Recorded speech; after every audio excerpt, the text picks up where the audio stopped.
ஜல்லிக்கட்டுக்கு நீங்க போன வருஷம்லாம் பார்த்திருப்போம். பார்த்தா ஒரு அமைச்சர் மேலே ஏறி உட்கார்ந்துருப்பார்.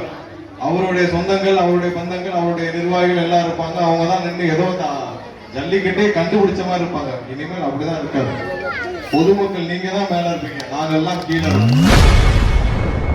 முதல்வர் விஜயின் பிறந்தநாள் நிகழ்ச்சியில் பேசிய அமைச்சர் சிடிஆர் நிர்மல்குமார், ஜல்லிக்கட்டில் இனி மக்கள்தான் உயரே நிற்பார்கள் எனவும், அதிகாரிகள் முதல் அமைச்சர்கள் வரை கீழே தான் நிற்பார்கள் என கூறியுள்ளது மக்களிடம் நிகழ்ச்சியை ஏற்படுத்தியுள்ளது.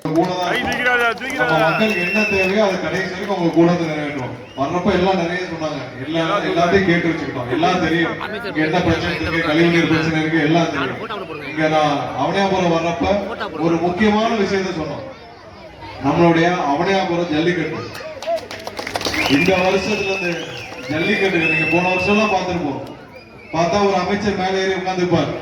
அவருடைய சொந்தங்கள், அவருடைய பந்தங்கள், அவருடைய நிர்வாகிகள் எல்லாம் இருப்பாங்க. அவங்க தான் நின்று ஏதோ ஜல்லிக்கட்டே கண்டுபிடிச்ச மாதிரி இருப்பாங்க. இனிமேல் அப்படிதான் இருக்காது. பொதுமக்கள் நீங்க தான் மேல இருப்பீங்க, நாங்கெல்லாம் கீழே இருப்போம். இதை நான் பிரச்சாரத்தையே சொன்னோம். முதலாவதா இனிமேல் எந்த ஜல்லிக்கட்டுலயும் இந்த அமைச்சர்கள் மேலே ஏறி நிற்கிறது, அவங்க தான் குடும்பத்தினர் மேலே ஏறி நின்றுக்கிறது, அந்த பகுதி மக்கள் உள்ளே வர முடியாம வெளியே நின்று எட்டி பார்க்கலாம் இருக்காது. முதல் முக்கியத்துவம் இங்க இருக்கிற பெரியவர்கள், நீங்களே ஒரு கமிட்டி ஃபார்ம் பண்ணி சொல்லுங்க. நீங்க தான் மேல இருந்து துவங்கி வைக்கிறதுனா அரசுல இருந்து கலெக்டர் எல்லாம் துவங்கி வைக்கட்டும். மேல இருந்து பாக்குறது நீங்க தான். நாங்க ஓரமா நின்று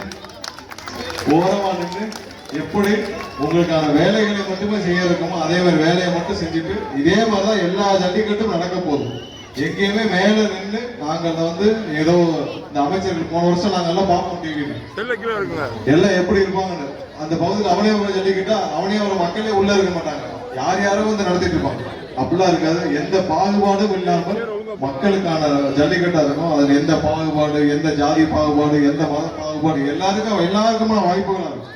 ஜல்லிக்கட்டு நம்மளுடைய பாரம்பரிய நிகழ்ச்சி, நம்மளுடைய பாரம்பரிய விழா. அது அப்படிதான் இருக்கும். அந்த வாக்குறுதியை முதல்ல சொல்லியிருந்தோம், அதை கண்டிப்பா செய்வோம். வருஷம் அப்படிதான் எல்லா இடத்துலயும் சுதந்திரமா இருக்கும். அதுலயே நிறைய லாபி இருக்கு இல்லையா? ஜல்லிக்கட்டு நடத்துறது ஒரு பெரிய லாபி. அந்த அமைச்சர் சொன்னாதான், மூர்த்தி சொன்னாதான் ஜல்லிக்கட்டு. மூர்த்தி சொல்ற நடப்படிதான் நடக்கும். அப்படிலாம் இல்ல. இனிமேல் அரசு சார்பா எடுக்கும்போது மக்கள் எப்படி சொல்றாங்களோ அப்படிதான் நடக்கும். எந்த மூர்த்தியும் உருவாக மாட்டார்கள். இனிமேல் எந்த கட்சியிலும் மூர்த்தியும் இருக்க மாட்டாங்க. இதே மாதிரி நம்ம கட்சியிலும் அந்த மாதிரி யாரும் செயல்பட மாட்டாங்க. உங்களுக்காக இப்ப எப்படி இருக்குமோ அப்படிதான் 50 வருஷம் கழிச்சிருப்போம். இப்படி இருக்க மாதிரிதான் எங்களோட நிர்வாகிகள் கடைசி வரைக்கும் இருப்பாங்க. நாளைக்கு உள்ளாட்சி தேர்தல் வரும், எங்க நிர்வாகிகள் தான் கவுன்சிலர் வருவாங்க. உங்க கூட இருந்து, உங்க கூட களத்துல இருந்து இவங்க தான் வேலை பார்ப்பாங்க.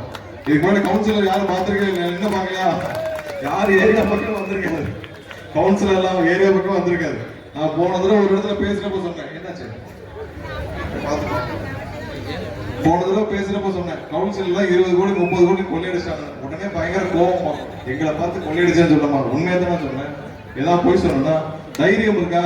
உங்க கவுன்சிலர் எல்லாம் திமுக கவுன்சிலர் லிஸ்ட் போடு. 4 வருஷத்துக்கு முன்னாடி 5 வருஷம் முன்னாடி என்ன சொத்து பட்டியல் வச்சிருந்தீங்க, இப்ப என்ன சொத்து பட்டியல் வச்சிருக்க? தைரியம் தான் வெளியிடு. செய்திகளை உள்ளது உள்ளபடி தெரிந்து கொள்ள ரெஃப்ளெக்ட் நியூஸை சப்ஸ்கிரைப் பண்ணுங்க.